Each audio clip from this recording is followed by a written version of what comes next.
Memoria Democrática en Alhama de Granada. Este viernes 19 de septiembre a las 8:30 de la tarde en la Casa del Pueblo. Homenaje a Juan Miguel Pérez Larios, primer alcalde de Alhama durante la Segunda República. Un acto de verdad, justicia y reparación para mantener viva la memoria de quienes defendieron la democracia, la libertad y la justicia social.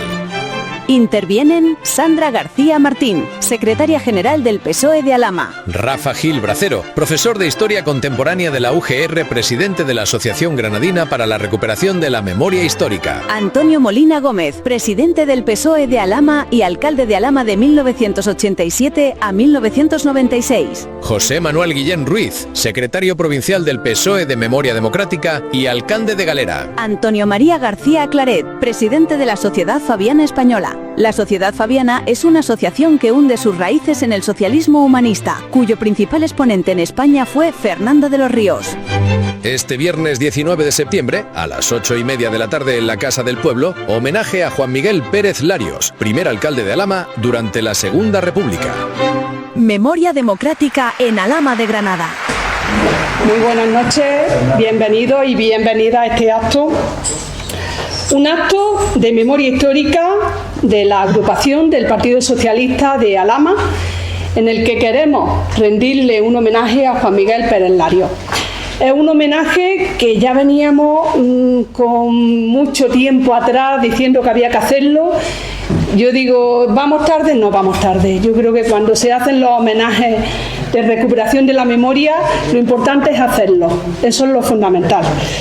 Hoy, 19 de septiembre, vamos a hacer justicia. Vamos a hacer justicia al que fue el primer alcalde republicano de la Segunda República de nuestro país, en Alhama. Y la música que se escucha,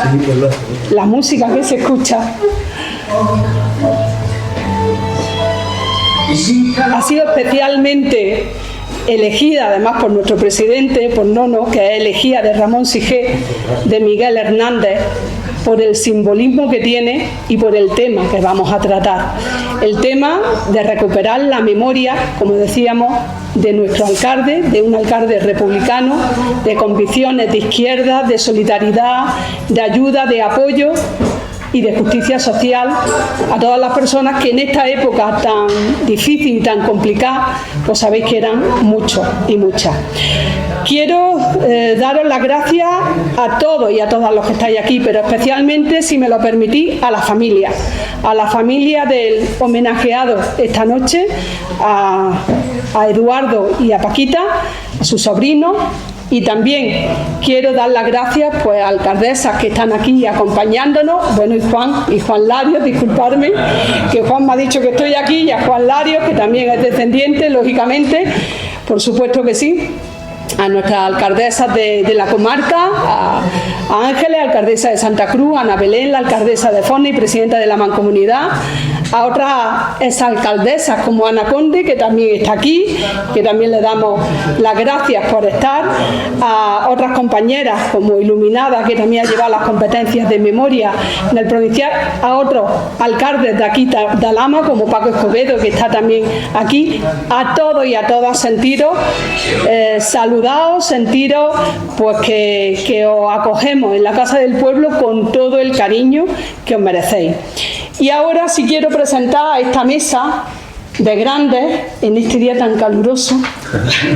Yo tengo un abanico. Bueno, pues empezamos con Nono, Antonio Molina Gómez. Antonio es nuestro presidente del partido, pero Antonio ha sido alcalde de Alhama también y también ha sido familiar del homenajeado, lejano, pero también ha sido familiar. Nono, ¿qué voy a decir de él? Pues un compañero comprometido con su pueblo, con su agrupación y también hay que reconocer pues ese bagaje de esa experiencia y de esas actuaciones que tuvo en Alhama como alcalde, pues que después de Pepe Sánchez, que está aquí Mercedes y que también tenemos que recordarlo, pues continuó todas esas actuaciones que mejoraron y modernizaron nuestro pueblo y yo creo que es importante que también lo destaquemos. Pero lo más importante es que después de volver, de venirse a Lama, proponerle que sea el presidente del partido y dice, pues aquí estoy, para aportar, para colaborar, para trabajar en definitiva, y yo la verdad es que se lo agradezco, que estemos ahí codo con codo. Tenemos a José, que es nuestro secretario de memoria histórica, y bueno, pues José es José Manuel Guillén, que estaba mirando el apellido José, es nuestro secretario de memoria histórica en el provincial, pero también es el alcalde de Galera, y como yo antes le decía, lo conozco desde antes de ser alcalde, porque él es un gestor cultural magnífico y también le ha dado una vuelta a su pueblo como nadie, y una persona comprometida con el tema que hoy nos ocupa, que es la memoria histórica y democrática, y recuperar la figura de Juan Miguel. Rafa Gil Bracero, pues qué digo de Rafa, aparte de ser un magnífico historiador de historia contemporánea, profesor de la Universidad de Granada, investigador de la memoria y de destacar y de rescatar, mejor dicho, del olvido a grandes personas de la historia de nuestra tierra que han sido olvidadas por esta masacre y por el franquismo, pues una magnífica persona y un gran colaborador también siempre, presidente de la Asociación para la Recuperación de la Memoria Histórica, de la que me alegro de pertenecer, Rafa, y también fue alcalde de Puliana, y como buen socialista, pues comprometido con su provincia y por recuperar la memoria de tantas y tantas personas olvidadas en nuestra tierra. Antonio María Claret, ¿por dónde empieza Antonio María? Actualmente presidente de la Sociedad Fabiana de España, presidente de la Sociedad Fabiana de España. Podemos decir que esa es la parte teórica, crítica, reflexiva que siempre necesitamos en el partido, que siempre tenemos que estar avanzando en cómo mejorar y por dónde tenemos que ir los que luego al final nos dedicamos a la práctica de la política, pero para eso necesitamos pensadores como Antonio María y todo el equipo de hombres y mujeres del partido que están ahí con él.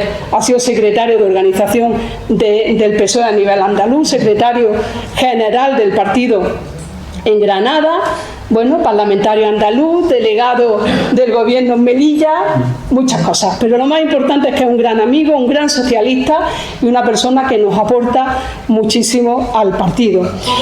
Y como decía, hoy queremos recordar, recuperar, dar dignidad a una gran persona, Juan Miguel Pérez Larios, el que fuera el primer alcalde de la Segunda República Española tras las elecciones municipales del 12 de abril de 1933.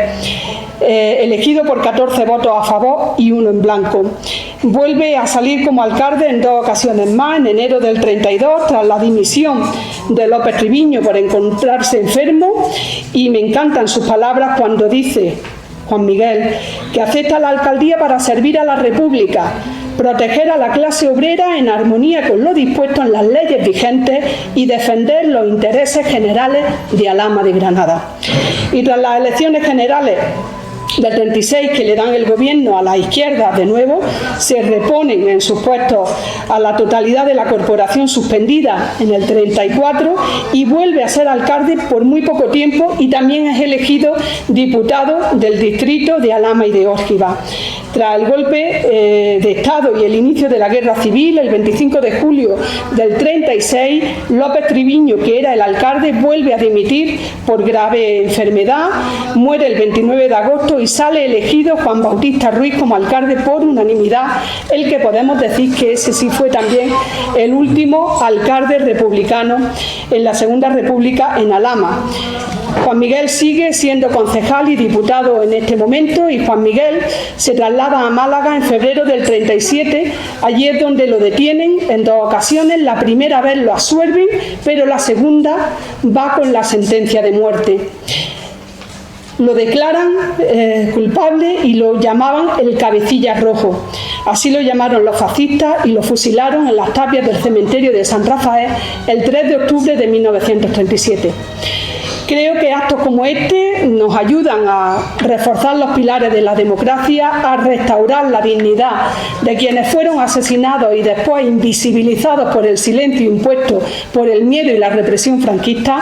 Quiero destacar aquí y ahora la labor de colaboración que están desarrollando desde el movimiento memorialista para restituir, reconocer, proteger, investigar y difundir la memoria histórica de las víctimas del periodo franquista y para convertirla en la memoria colectiva junto con el Gobierno de España, las comunidades autónomas que son sensibles, al igual que los ayuntamientos que también son sensibles, y por supuesto con la colaboración de las universidades como la de Granada. Además, la recuperación de la memoria histórica es una exigencia democrática, una deuda contraída con nosotros mismos y de salud ética, porque queremos una España sin rencor y una memoria fuerte que nos recuerde qué ocurrió para que no vuelva a suceder. Dicho esto y hechas todas las presentaciones, ahora le damos la palabra a Antonio Molina, nuestro presidente del partido.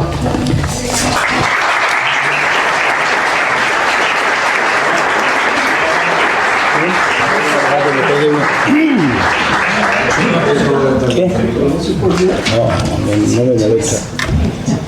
Bueno, buenas noches a todos y a todas. Quiero saludar también a los ponentes, antiguos amigos, que se reconforta uno al verlos aquí. ¿Qué decir de este acto? Este acto era un acto que teníamos muy pendiente, y sobre todo la agrupación de Alhama y la propia Alhama, pues con un compromiso del que fue el primer alcalde de la República. Yo siempre que venía a la sede veía, bueno, también quiero recordar a Pepe Sánchez y por supuesto a Paco, compañero y colega. Siempre que entraba en la sede veía la fotografía y yo digo, coño, aquí falta la de Juan Miguel Pérez. Sinceramente no sabía si Juan Miguel Pérez había sido alcalde o era simplemente concejal. Sí sabía que había sido concejal seguro, de izquierda, y vamos, y que había tenido protagonismo en la política por ser también diputado y tal. Lo del alcalde lo tenía en duda. Y siempre tenía esa sensación, porque cuando venía y veía la fotografía y no veía que estuviera Juan Miguel Pérez, pues decía, hay que ver qué injusticia que al único que digamos que ha sufrido con la política totalmente, que hasta dar su vida, pues que no esté ahí.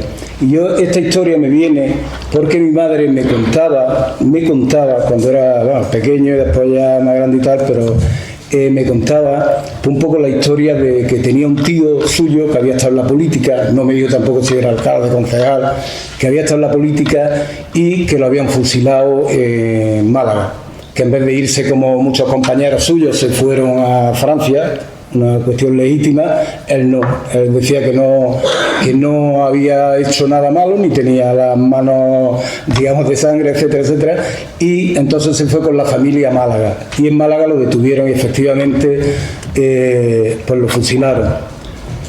Pensar, bueno, por los días que pasaría y demás. Bueno, y lo que me llamaba más la atención era que decía que la hermana le llevaba comida a la prisión de vez en cuando. Y entonces en la hortera debajo pues se carteaban, y hay 2 cartas del preso hacia su hermana, y en una de ellas le dice Paquita, o como sea, me van a fusilar tal día, estas son las gentes que me denuncian, por supuesto eran los caciques que había en Alhama, que lo denunciaron, y ya por eso lo de la primera la detención, la segunda y al final el fusilamiento. Y entonces él y esa fue un poco la historia. Y mi abuela, que era una mujer muy simpática, pues decía, hay que ver que lo maten la gente que se da de católica, apostólica, romana, y además decía ella que le llega el crucifijo a la bragueta y sin embargo después no tienen piedad ante un tema de eso, y lo matan ahí a sangre fría como lo mataron. Eso, digamos, es la introducción. Y después lo que me gustaría un poco resaltar es el momento histórico que le tocó vivir. Yo me pongo un poco en su pellejo, o nos ponemos en su pellejo, y entonces le tocó un tiempo bastante convulso a nivel internacional. Tengamos en cuenta que fue el periodo entre guerras, es decir, entre 1914, que empieza la Primera Guerra Mundial, hasta 1937, que lo fusilan. Bueno, pues el carrusel que hubo de acontecimientos, desde la Primera Guerra Mundial, 1914-1918, la dictadura de Primo de Rivera en 1921, en 1929 el crack económico, la Gran Recesión, la Gran Depresión. En 1931 la proclamación de la República, en 1933 la ascensión de Hitler, Mussolini y Franco en el 36 y por último la guerra del 36, es decir, que en un periodo de tiempo pues convulso al máximo. Y después si nos circunscribimos a lo que fue el periodo de él alcalde, pues y de lo mismo, 4 años, 5 convulsos hasta que empieza la guerra civil, intentos de golpe de Estado, etcétera, etcétera.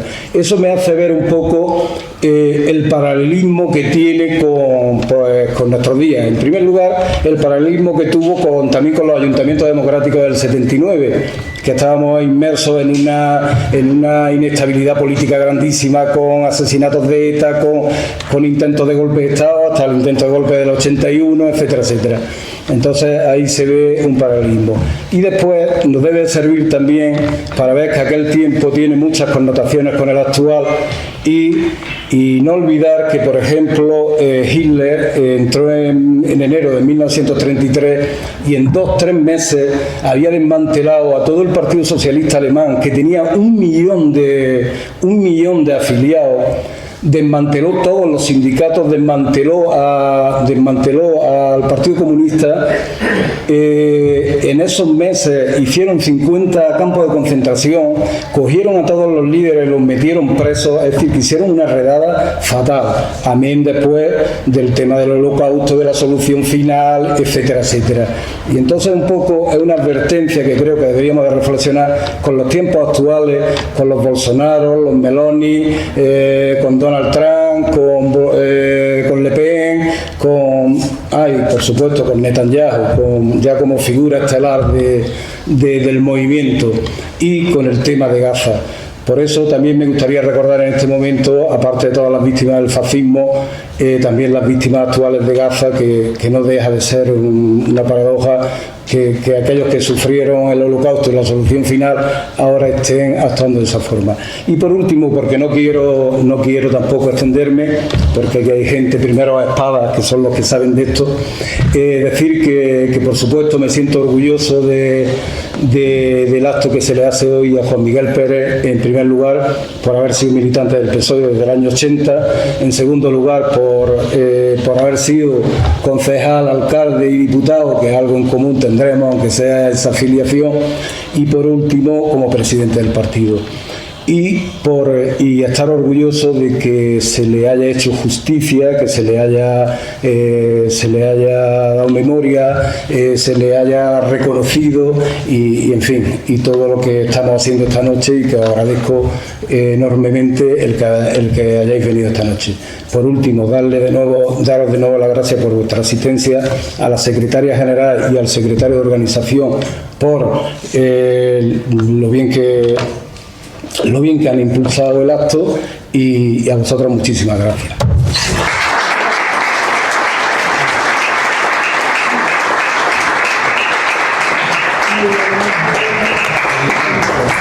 Bueno, pues buenas tardes a todas y a todos.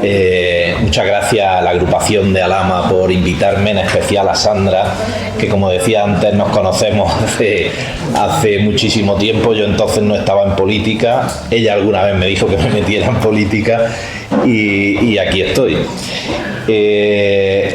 Para mí de verdad que es un placer venir desde Galera. ¿Alguien sabe dónde está Galera? Galera está más allá del muro. Decimos nosotros que parece que la provincia se acaba en el Puerto La Mora, y del Puerto La Mora hacia arriba hay mucha provincia. Sí, bueno, está Guadix, pero eso es, nosotros estamos equidistantes entre Murcia y Granada, fijaros. Pero bueno, estamos vinculados a Granada, desde que se hizo la 92 por lo menos. Bueno, pues como decía, muchas gracias por venir y estoy encantado de estar aquí esta tarde.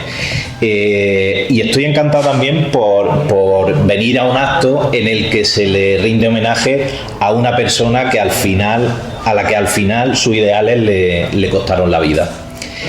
Yo quería hablar un poco de cómo funciona.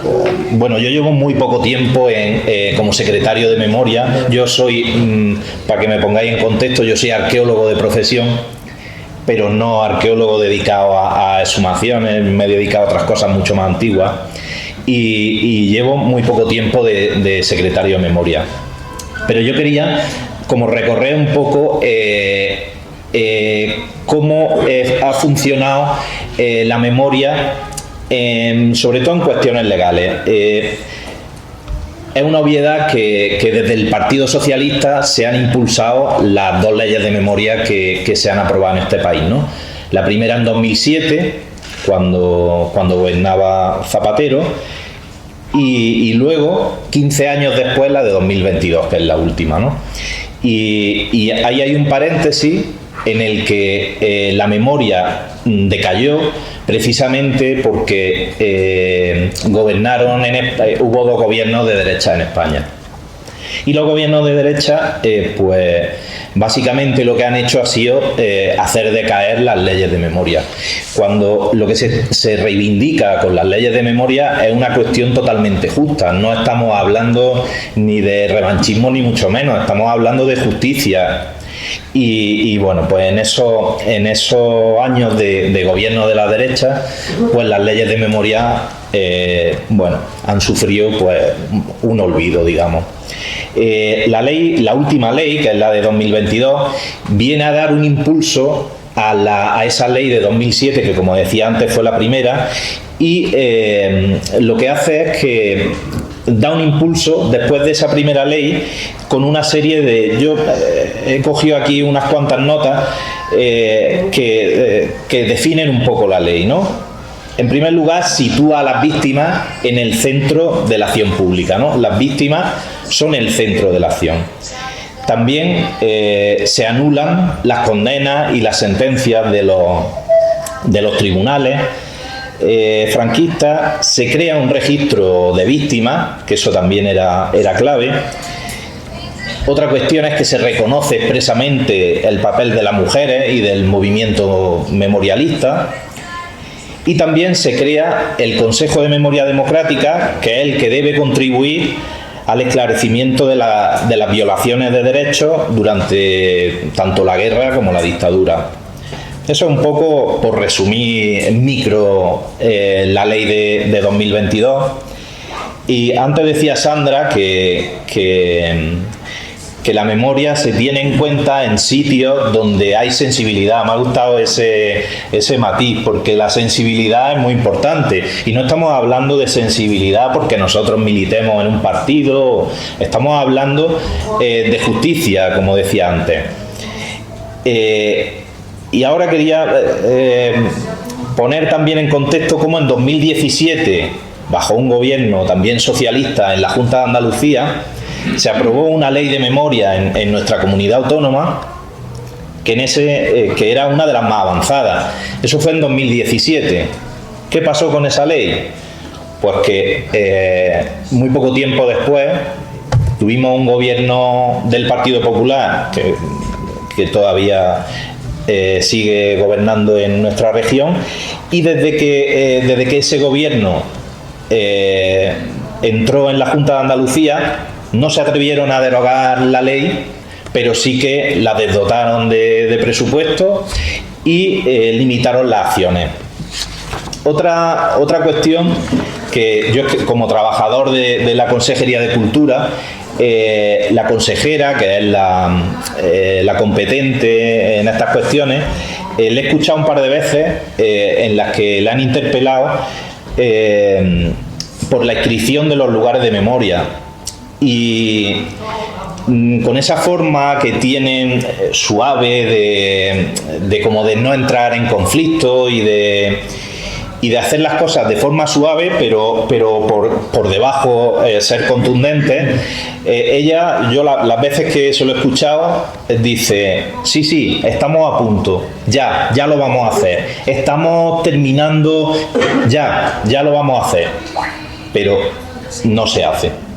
Entonces, esa forma de actuar, yo creo que lo que hace es actuar contra la justicia. Como decía antes, no estamos pidiendo nada que no sea justo. Luego hay otra cuestión, que yo nací en el año 74 y claro, yo todo lo que sé sobre la dictadura, aunque nací todavía Franco estaba vivo, yo todo lo que sé de la dictadura, incluso de la transición, yo casi no tengo memoria de la transición, del golpe de Estado me acuerdo solo de que había dibujos animados por la mañana. Eso es, que claro, no tengo memoria, era un niño y no tengo esa memoria, ¿no? Pero es importante que las nuevas generaciones tengan memoria, y esa memoria y esa conciencia se consigue a través de la implementación de la memoria en los currículos educativos, ¿no? Y eso no se hace tampoco, y no se hace por una voluntad política de que no se haga. Si estas generaciones, bueno, yo la mía está más cerca, pero imaginaros mis hijos que tienen 12 y 13 años, son totalmente ajenos. ¿Eso a dónde nos lleva? A que, como decía antes, hay cosas que parece que las dábamos por hechas y por seguras, y ahora vemos cómo se ponen en duda, y se ponen en duda cosas que son básicas para la convivencia, y cosas que en la vida, vamos, yo por lo menos en la vida habría pensado que se iban a poner en cuestión, y ahora vemos cómo se están poniendo en cuestión, no solamente en nuestro país, sino a nivel global. Entonces, la educación es clave para que estas nuevas generaciones tengan conciencia y sean capaces de interiorizar el que no hay que repetir los errores del pasado. Bueno, y luego también dentro desde la Junta de Andalucía, el interés por acabar con las políticas de memoria se simboliza en una paralización del Consejo Sectorial de la Memoria Democrática. Como decía antes, muchas veces de forma sutil, con buenas palabras, con suavidad, se llevan a cabo acciones que lo que hacen es actuar contra la justicia, y eso se hace de una forma suave y pasa mucho más desapercibida. Pero por eso no podemos dejar que esto nos pase, y tenemos que ser conscientes.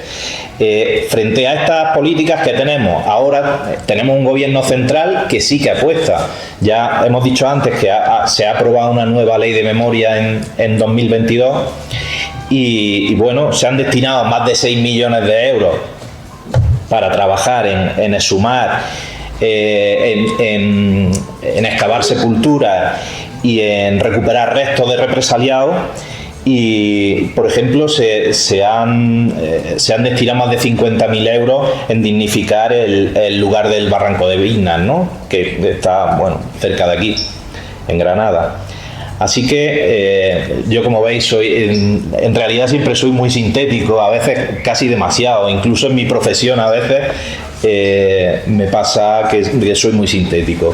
Así que voy a terminar simplemente dejándolo una idea, y la idea es que yo creo que es necesario abrir las fosas, porque tanto la gente que conoce ese horror lo recuerda y lo vuelve a ver y lo revive, aunque el horror no nos guste revivirlo, pero a veces es necesario.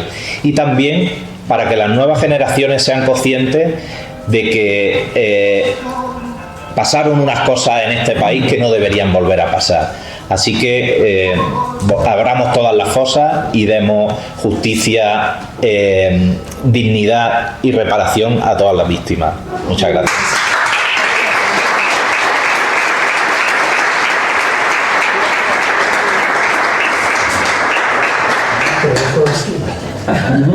Y nos vamos cambiando los sitios. Silla vacía, silla que se ocupa. No, está muy bien. Además yo tengo una voz potente. Buenas tardes a todos. Mi saludo a la familia de Juan Miguel Pérez Larios. Mi saludo a Sandra y a la mesa y a todos los compañeros que estáis aquí. Para mí es una satisfacción venir a Alhama. Hacía ya mucho tiempo que no venía. De hecho, hace mucho tiempo que no me llaman de las agrupaciones para hablar en ellas. Es una cosa curiosa. Yo debo ser de los 10 o 12 más antiguos del Partido Socialista en la provincia de Granada. Tengo una trayectoria muy larga y hubo una época en la que sí, esperaban que yo pudiera decir alguna cosa que les fuera interesante o que les animara al trabajo. Pero me he hecho viejo. Ese es el problema. ¿Y entonces qué hacemos los viejos? Pues pensar. En primer lugar, pienso en ese hombre al que hoy nos trae el homenaje, Juan Miguel Pérez Larios, que entregó su vida por ayudar a sus semejantes. En segundo lugar, me acuerdo de compañeros, de amigos que han compartido conmigo parte de la trayectoria viral. Pepe Sánchez. Me ha compartido conmigo parte de la trayectoria de la puesta en marcha de una manera de organizar la vida para tratar de ayudar a nuestros semejantes. Me acuerdo cuando vengo a Alhama sin remedio de un amigo con el que recorrí España creando agrupaciones y en los centros hospitalarios secciones de la Unión General de Trabajadores. Era ATS, vivía aquí. ¿Os acordáis de él? Sí, Nicolás Calvo Vinuesa.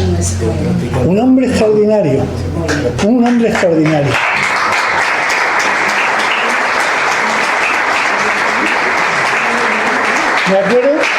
Me acuerdo de todas estas gentes porque, claro, los mayores vivimos mucho del recuerdo ya. Pero no os creáis que yo me he quedado en el recuerdo. Alguno hoy me ha preguntado, ¿pero qué es esto de la Sociedad Fabiana? ¿Es que Claré ha dejado de ser del Partido Socialista?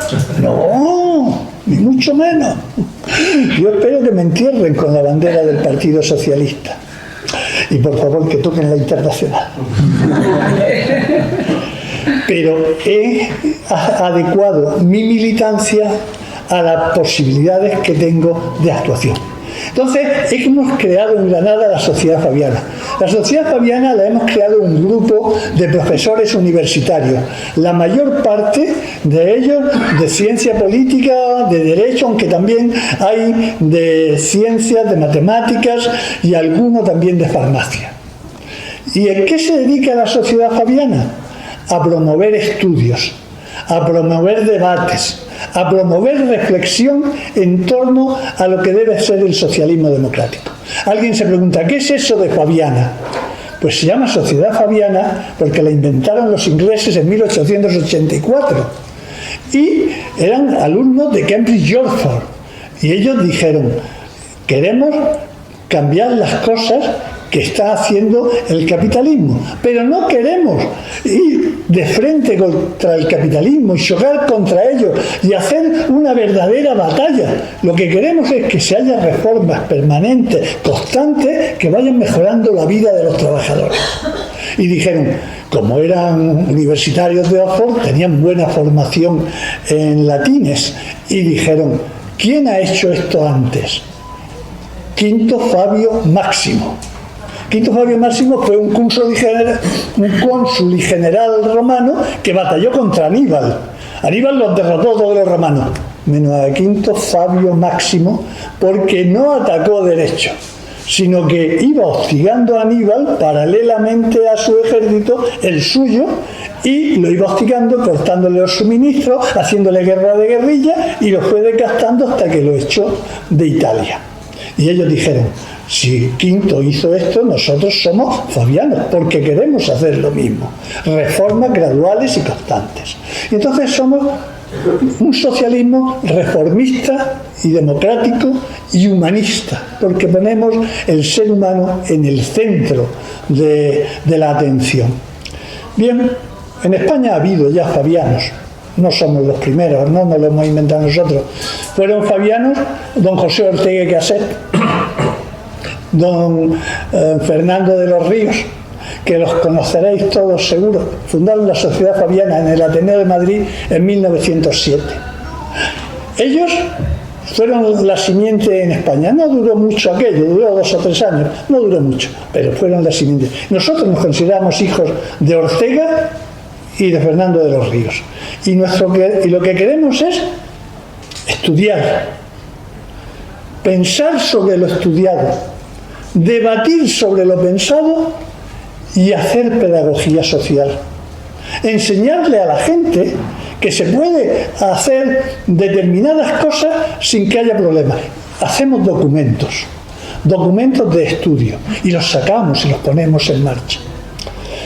Lo explico para que veáis que hay que seguir siempre.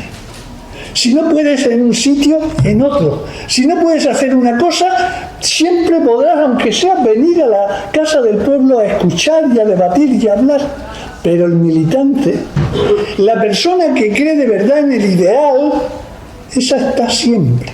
Yo creo que Pérez Larios era una persona de esa, que siempre estaba en el ideal.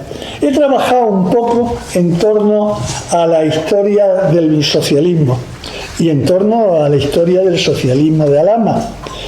Y me he encontrado a Pérez Larios, lógicamente. El socialismo en Alhama llega en el año 1912. Antes había habido alguna asociación obrera, asociación que había pertenecido a la Primera Internacional. Hay dudas sobre eso, pero parece que sí.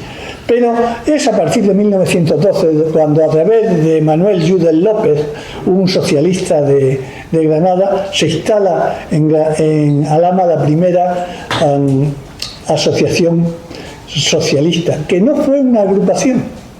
En aquella época se podían afiliar al Partido Socialista tanto agrupaciones como sociedades obreras. En Alhama fue una sociedad obrera, la Sociedad Obrera de Agricultores, la Fraternidad. Se afilió y apareció en el socialista el día 16 de mayo de 1912. Fue pujante, se celebraba el 1 de mayo, hacía reivindicaciones. Hay un momento en ese mismo año en que hay, como siempre sucedía, a principios del mes de febrero del año 13 hay una crisis grande porque las heladas, la falta de lluvia, aquí se vivía del campo, no había de qué comer y se le pedía la sociedad obrera se acerca al alcalde y le pide: oiga, hagan obras públicas para que podamos comer los trabajadores. El alcalde dice: pero si esto está pasando en toda España, ¿qué vamos a hacer nosotros aquí? Haga algo, lo que sea. Lo cierto es que no hizo nada. Pero Alhama tenía potencia. Tanta potencia tenía Alhama ya en esa época, la sociedad obrera tenía 400 afiliados. Era una organización de 400 afiliados. La sociedad obrera invita a Pablo Iglesias, al fundador del PSOE, lo invita y Pablo Iglesias viene a hablar en Alhama en 1913, exactamente el 16 de mayo.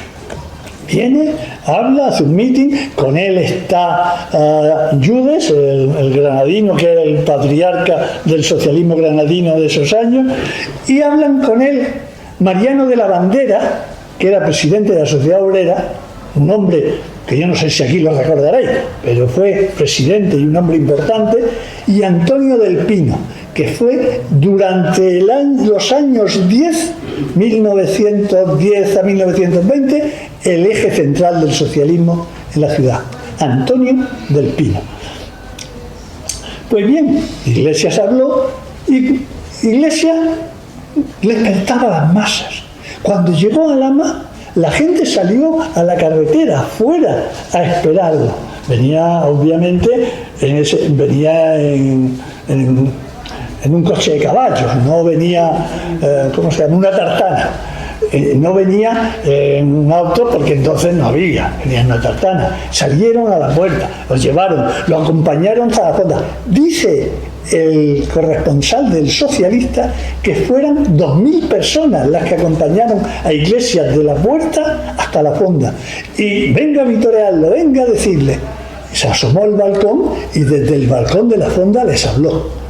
Y por la noche volvió a repetir un discurso. Ya dicen que en la Plaza del Pueblo, también desde un balcón, a 7.000 personas, que habían venido de Jorge, de Jayena, de Santa Cruz, habían venido de todas partes. Y se llenó la plaza de gente que había venido a escuchar a Iglesias. Fue tremendo. Aquello levantó al socialismo en esta zona. Después empezaron las guerras de Marruecos, las manifestaciones contra las guerras de Marruecos, nuevos mítines. Judes viene con frecuencia por la importancia de la agrupación. Una de las veces no lo dejan hablar, va a Arenas, en Arenas tenía que dar otro mitin, en ese mitin de Arenas el alcalde dice que no está permitido y no se lo permite, se va a Fornes, en Fornes Judes habla, el alcalde de Arenas dice, ¿pero esto qué es? Están desobedeciéndome. Lo coge, lo pone preso y se lo trae preso andando con la pareja de la Guardia Civil aquí a la cárcel de Alhama. Y lo tiene aquí encerrado 15 días. El juez lo libera inmediatamente y dice, pero esto qué locura es, por hablarlo detenido usted, que esto es una locura. Y entonces se va.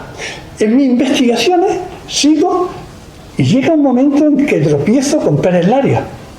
Pero Pérez Larios se presenta a las elecciones al ayuntamiento en el 1918. Da un mitin.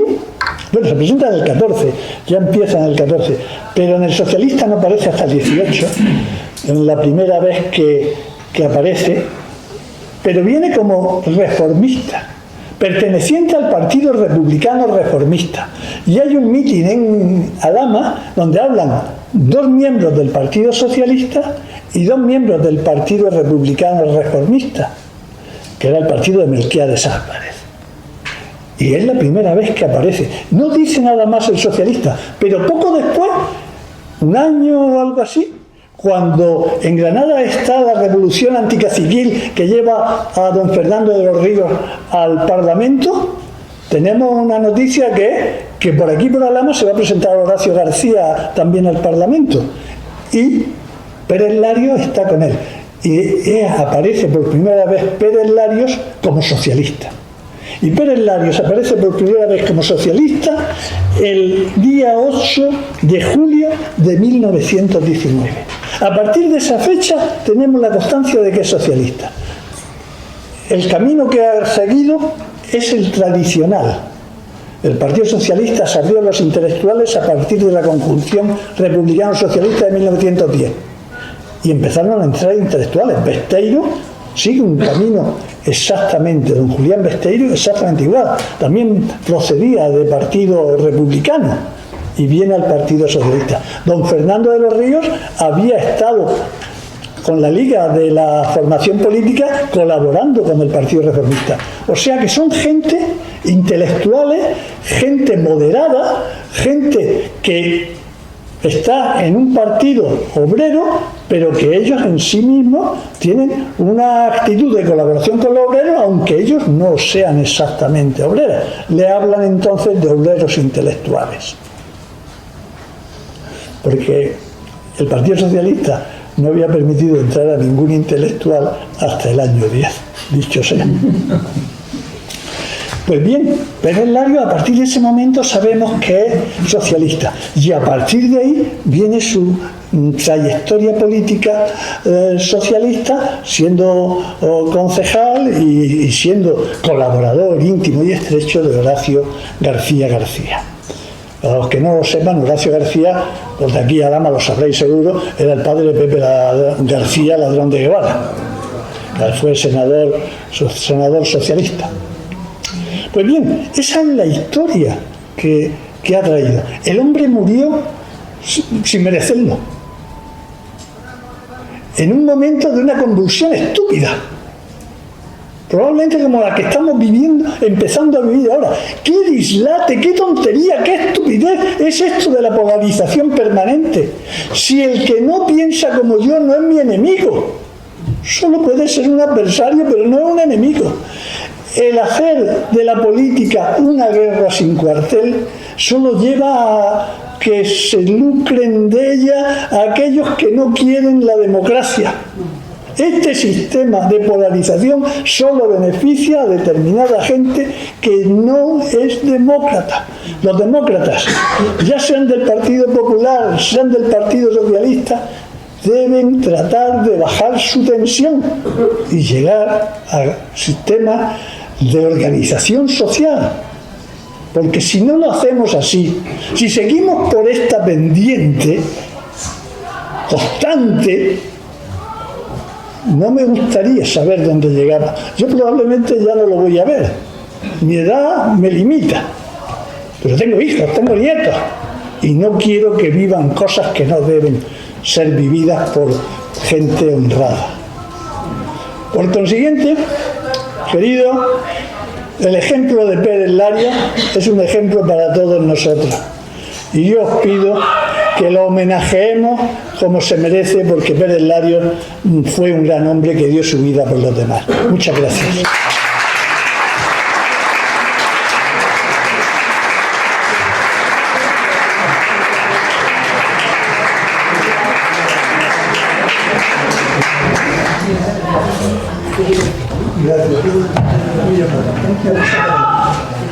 Bueno, buenas noches. También las primeras palabras, agradecer el acierto que han tenido para tanto la agrupación representada en su presidente y secretaria general, de haber tenido la oportunidad de compartir unos ratos con vosotros. Además, como ha dicho Antonio, se está preparando por la Sociedad Fabiana, y ya que no lo ha dicho él, en su nombre y con falta de que no te lo he dicho, le vamos a pedir a la agrupación que nos facilitéis el retrato de... Tú no lo has dicho por prudencia, pero yo soy más imprudente. Estamos preparando una magnífica exposición donde esta pintura yo creo que merece la pena tenerla allí. Y así os comprometemos para que las agrupaciones de la zona hagáis visitas a partir del 18 de octubre, ¿no? 18 de octubre hasta el 9 de diciembre.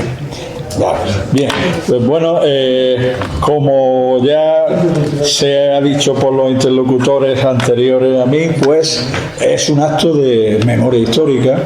Yo desde ese punto de vista estuve aquí hace unos años presentando otro libro, por lo tanto algo se ha hecho, se ha dicho y se ha escrito sobre la memoria, pero yo quería, como el homenaje es básicamente a Juan Miguel, deciros una frase que desde cuando yo la leí hace tiempo, yo he trabajado sobre la guerra y la posguerra, que en la causa sumarial contra él se dice: fusilado por el bien de nuestra gloriosa santa causa.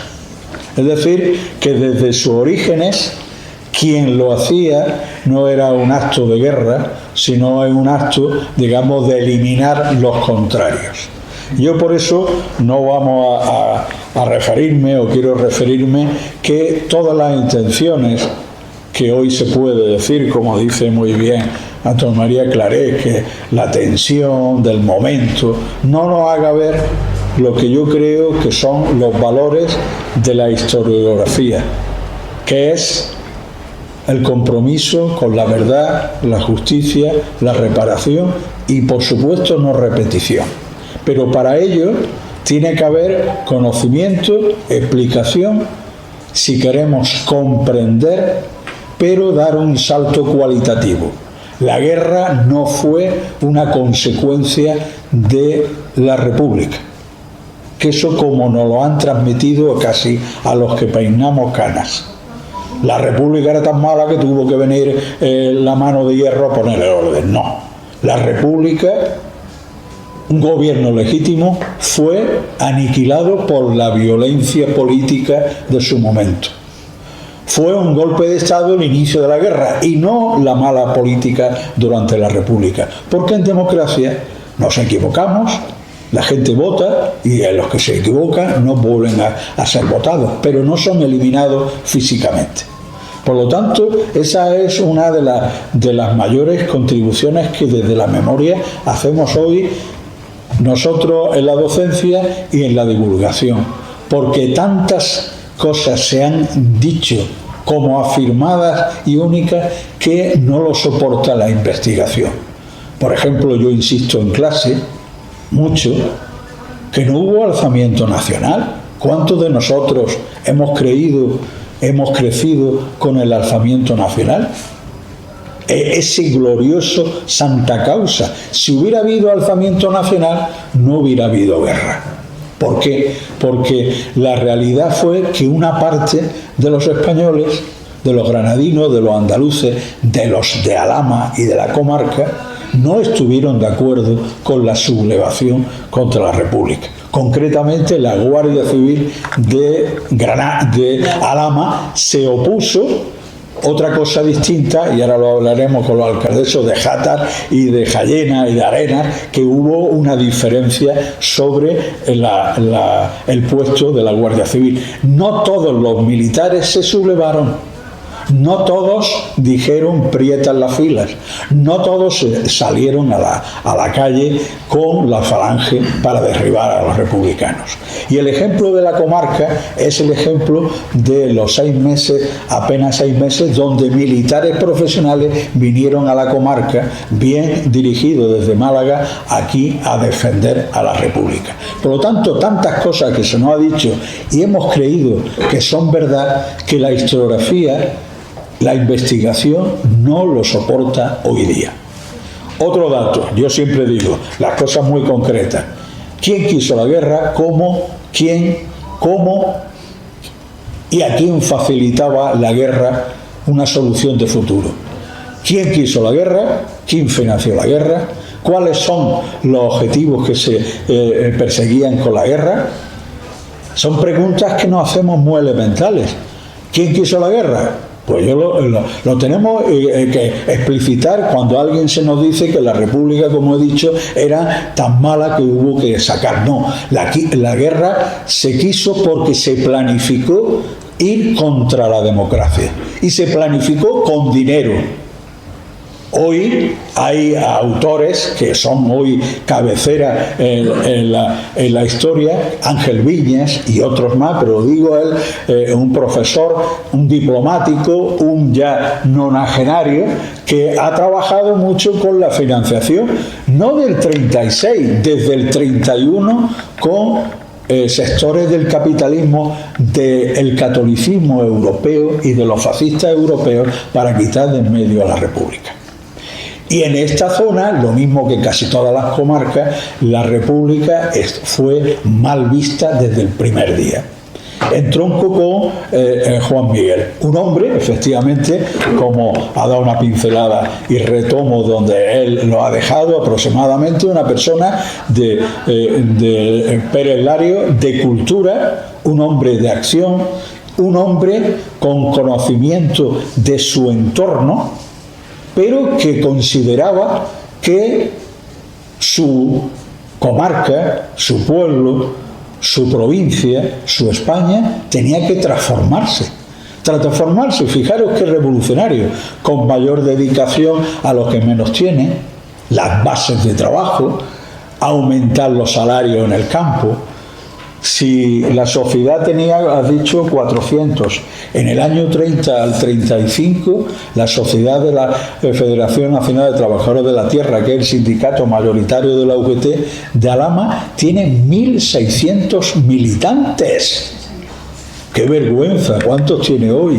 1.500. Es decir, toda la clase trabajadora, labradores con poca o arrendatarios y jornaleros, estaban afiliados al sindicato, que consideraban que les defendían sus intereses. ¿Qué intereses eran?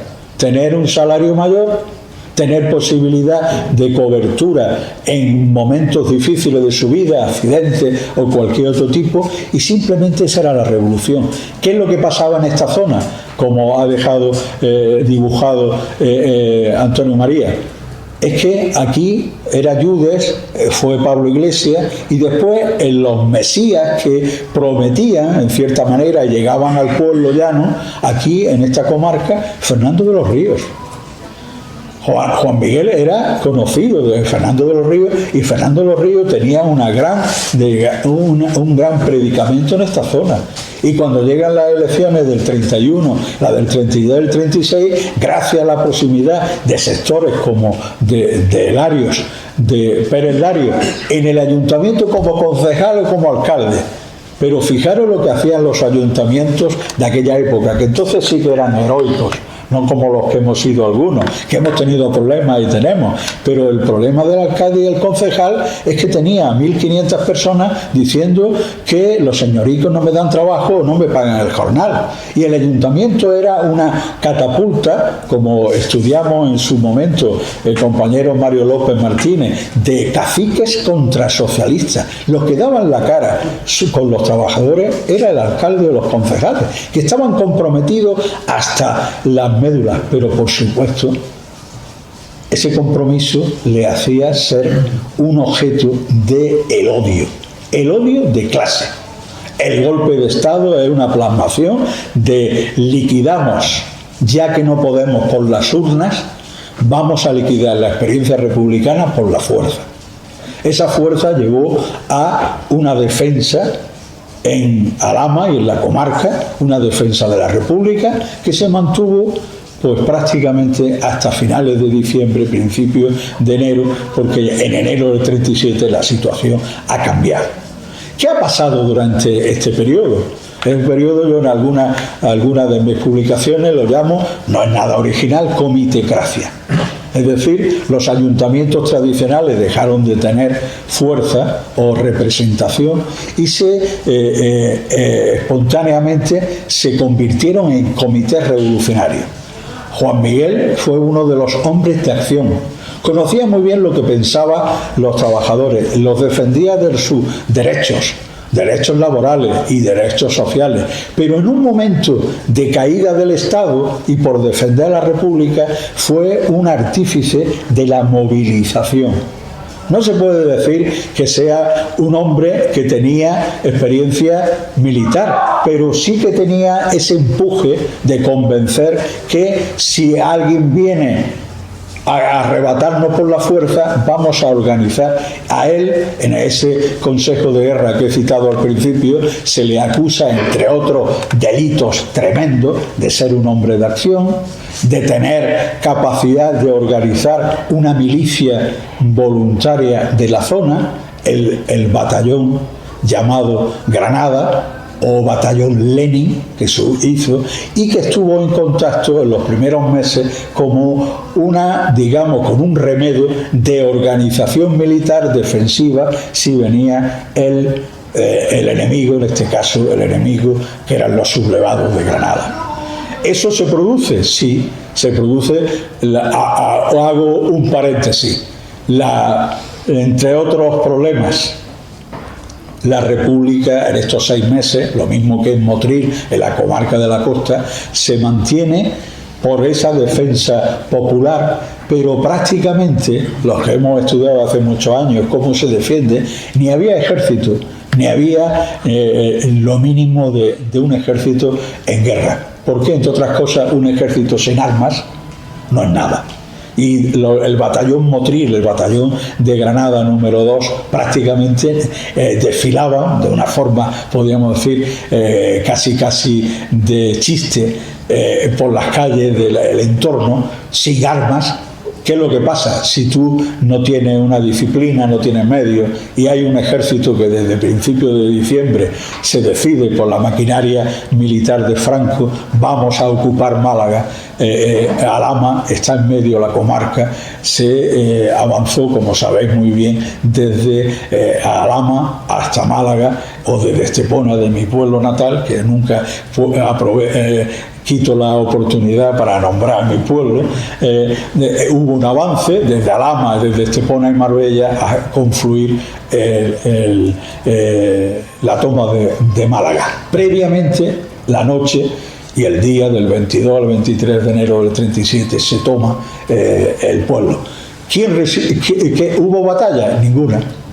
No hubo batalla. Prácticamente los moros, los soldados italianos y las fuerzas de Granada ocuparon sin prácticamente resistencia militarmente la zona. Eso sí, los que ocupaban sabían lo que había que hacer. En las 2 semanas, 3 semanas después del 23, se fusiló a 110 personas, que fueron el inicio de una etapa de represión durísima, que llega prácticamente los años de la República. ¿Qué ha pasado en esos 6 meses? Es que los republicanos, no me podéis decir, he dicho qué, cómo, quién y qué es lo que pasa. Los republicanos, sabéis, y si no, durante muchos años, no lo sé si alguno había oído, que aquí hubo muertos durante la zona republicana, todo el periodo republicano, perfectamente. Y lo hemos estudiado y lo tenemos estudiado desde hace mucho tiempo. Y hoy no tenemos ni una duda que aquí, en el término de Alhama, las víctimas ocasionadas por la comitecracia, es decir, con la defensa de los republicanos, fueron exactamente 24 personas. ¿Por qué? Es una pregunta que nos hacemos los historiadores, sin el cual, sin historia, sin archivos, mejor dicho, sin archivos y sin investigación, es imposible el conocimiento histórico. Desde el año 82, yo fui uno de los primeros investigadores, que entonces en los años 80 hasta tenía el pelo negro, es decir, yo vi en el año 83 y el 84, vi lo que se llama la causa general instruida por la Fiscalía General del Estado. ¿Os suena algo de la Fiscalía en estos días? En la Fiscalía General del Estado, para conocer todos los hechos cometidos durante el periodo rojo en Alhama. ¿Qué quiere decir esto?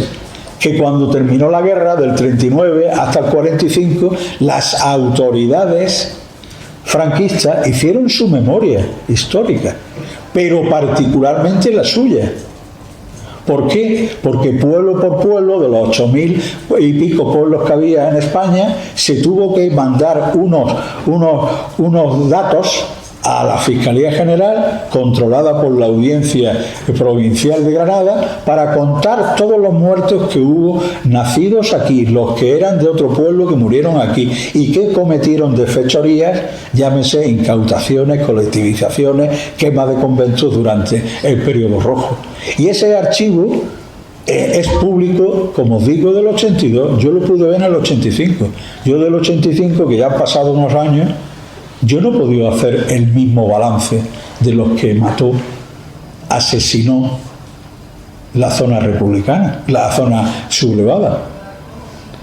Poco a poco se han ido abriendo archivos, no son públicos los oficiales. A mí me gustaría que la Audiencia de Granada hubiera tenido un listado como lo tiene para lo que pasó en la zona republicana, pero en otro listado de lo que pasó en otro lado, y no lo sé. No se sabe, se puede saber aproximadamente. La Friolera, Alhama, 24. Los datos míos al último práctica día. De 24 a 306. Con nombre y apellidos.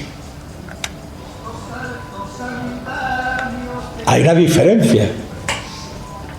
Si yo le tengo que explicar a un extranjero, como yo le explico en la facultad, digo, ¿por qué todavía estáis hablando de la guerra civil? Es que no, porque la guerra civil está todavía sin escribir. Porque he eludido un proceso que aquí, lo de la zona se conoce, pero que la mayoría de los granadinos no lo conocen. La corría, la huía.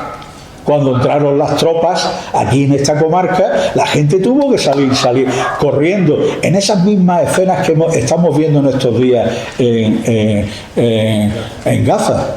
con lo que tenían, porque los que venían detrás, por la tierra, los moros y los italianos, por el aire, la aviación alemana y la flota del Canarias, el crucero Baleares, bombardeando a los que huían hacia Almería, por la costa. ¿Cuántos granadinos han creído que eso ha pasado como fuese un cuento? Eso es lo que nos tenemos que trasladar.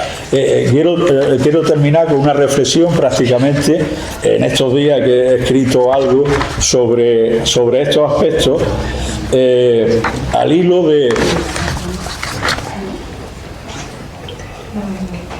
¿por qué tanta violencia política enganada durante este tiempo de década de terror? Y hago una reflexión utilizando una conferencia de un filósofo de los años 60, Teodoro Adorno, que habla de lo siguiente, a ver si os suena. Las raíces deben buscarse en los perseguidores, no en las víctimas, exterminadas sobre la base de las acusaciones más mezquinas. En este sentido, lo que urge es lo que en otra ocasión he llamado el giro hacia el sujeto. Debemos descubrir los mecanismos que vuelven a los hombres capaces de tales atrocidades, mostrándoselas a ellos mismos y tratar de impedir que vuelvan a ser así, a la vez que se despierta una conciencia general respecto a tales mecanismos. Podríamos decir que esta conferencia es un poco más larga, pero tampoco es la misma idea, que tenemos que reflexionar sobre las víctimas, sobre todo los victimarios. ¿Quién son los hombres, las mujeres, las ideas, los principios, con nombre y apellidos también? A mí no me duelen prendas decir que Juan Miguel fue acusado por una parte de nombres y apellidos que aquí tienen su importancia histórica. Y como tengo el derecho de saber lo que le pasó a unos y a otros, yo tengo el derecho de saber cuáles son las motivaciones, las causas profundas, el por qué, cuánto y qué intereses llevan a eliminar, al contrario, violentamente. Por lo tanto, es tan importante saber las víctimas. Yo llevo casi 50 años hablando de víctimas. Últimamente me voy a hacer un pequeño giro. Los victimarios. Los victimarios son los que, hombres corrientes, que diseñaron, ejecutaron, silenciaron, justificaron ese terror durante décadas. Diseño, ejecución y olvido, y además tergiversación de lo que pasó. Ha habido muchos tiempos de miedo a hablar. Ese tiempo de miedo a hablar se ha acabado. Mientras podamos, relativamente mientras podamos, no nos vamos a cansar de decir que detrás de las muertes violentas vino alguien que se benefició de esas muertes violentas. Llámese quién son los que arrebataron. No sé si la familia sabe que muerto el 2 de octubre del 37, el 39 le abrieron a la familia Pérez Larios un expediente de responsabilidades políticas. Y muerto 2 años y medio, le pusieron una multa de 1.500 pesetas de aquella época y le incautaron todos los bienes que pudieron incautárselo. Y ese expediente se liquidó, ojo, el mismo año que yo nací, en el 58. 30 años, 30 o 20 años de haber terminado la guerra. Eso era lo normal. Algunos no le pudieron quitar nada porque nada tenían.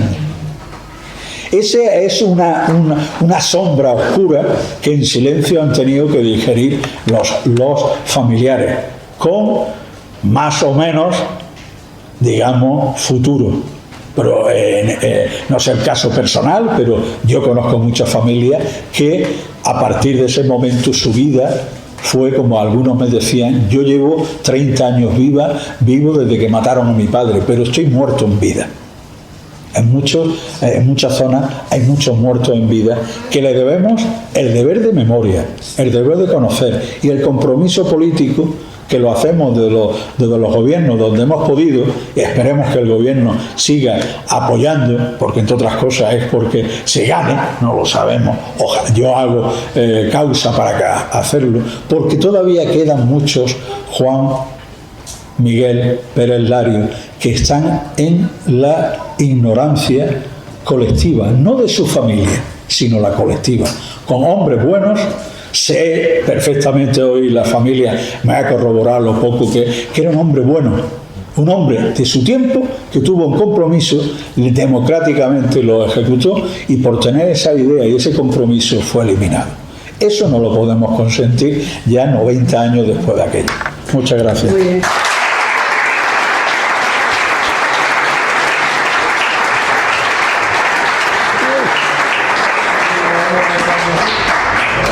Muy bien. Bueno, ahora teníamos previsto tomar una cerveza. Sí, claro, pero como estáis los familiares, no sabíamos seguro si veníais o no, pero por supuesto.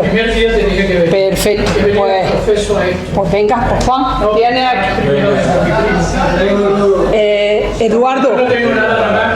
Eduardo, ¿tú quieres intervenir también? No, porque prácticamente todo lo que yo iba a decir lo han dicho todos. Pues Juan, Eduardo, quien quiera empezar, aquí tenéis el atril.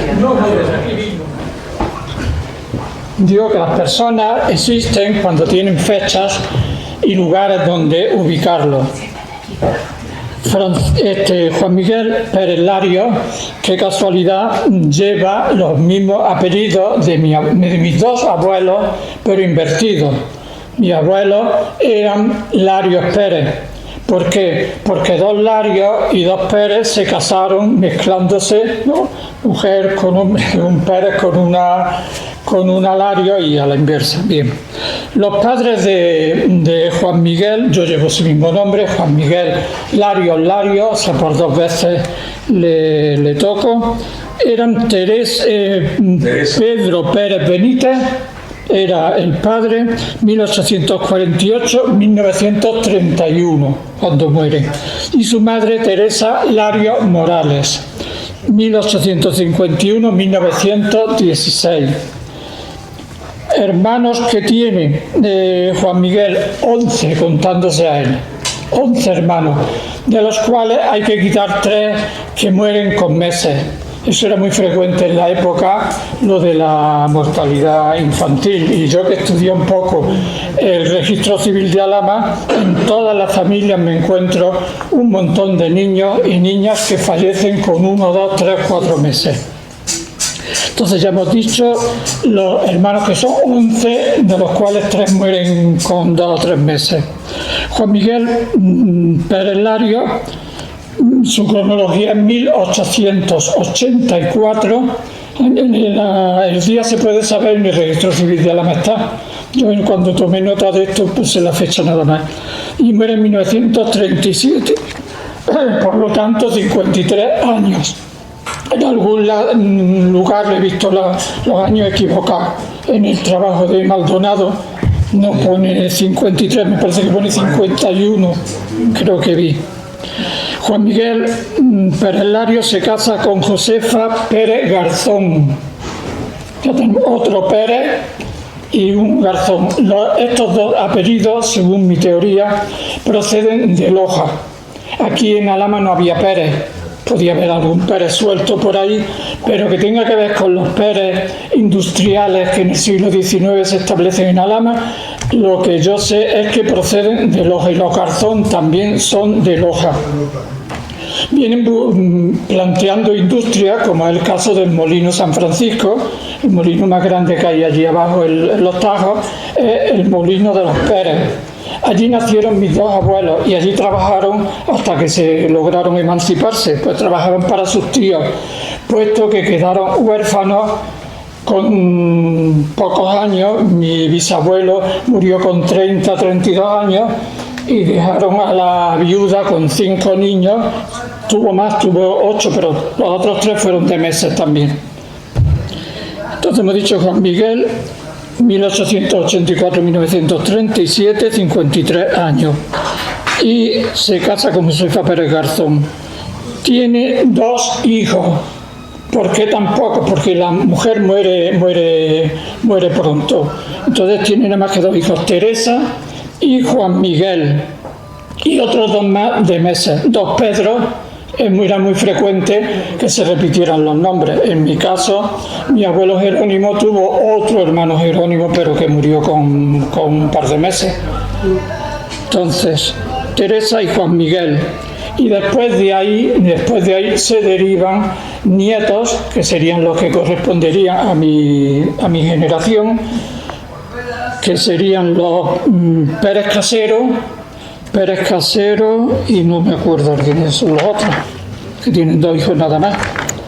Hay bisnietos también, tengo localizados 2. Y bueno, y me olvidaba decir una cosa. Para la memoria histórica convendría tener en cuenta también que su hermano Jerónimo, 1873, por lo tanto es mayor que él, 9 años mayor que él, no, 11 años mayor que él, y muere en 1936. ¿Y dónde y cómo muere? Muere en Vélez, Málaga, y muere asesinado por los republicanos, su hermano. Y por eso mi familia también se ubicó en Vélez, Málaga, porque compran la panadería que tenía este señor allí en Vélez, Málaga. Tendría más cosas, no tenía solo la panadería. Era un industrial, era un pudiente, como lo era Juan Miguel, y todos salen del Molino Grande, de ahí salen todos. Pues no quiero decir nada más, bastante esto.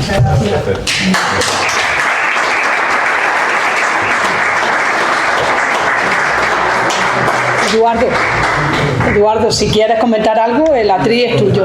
Todo perfecto. ¿Todo perfecto? Pues me alegro muchísimo. Daros las gracias. Ahora vamos a tener una cerveza y cerramos el acto.